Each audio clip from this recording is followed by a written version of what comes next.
Welcome to Today on 5. I'm Megan McRoberts along with WPTV First Alert meteorologist Steve Villanueva. Good morning, Steve.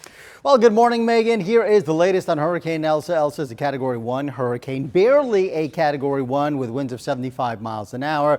There's Puerto Rico, there's Hispaniola. You can see it just to the south of those islands. This system is expected to work its way in this general direction towards Hispaniola and Cuba as we head throughout this holiday weekend. And once it starts to interact with land, it is expected to get a little bit weaker. So there's the center of the storm system just south of Hispaniola, the Dominican Republic. And then as we head into the next 1 to 2 days, it's going to start to make a run towards Cuba. And at this point in time, no longer a hurricane.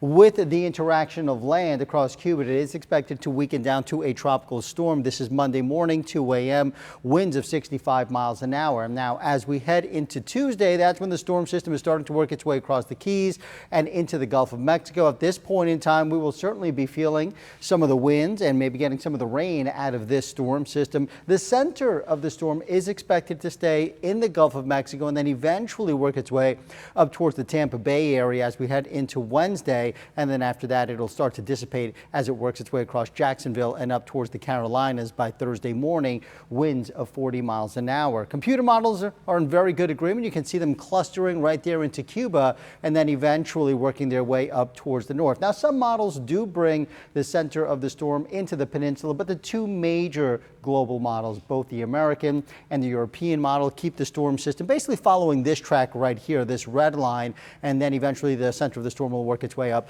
towards Tampa and into the northern part of the state. So here's what we need to know. This weekend, very quiet. The storm system is very far away, all the way to the south of us. And then by Monday, that's when we're going to start to see the clouds increase. We're going to start to see the wind start to increase as well. Monday night, we're going to start to see those rain squalls. And then Tuesday, we could be dealing with some tropical storm conditions here in South Florida.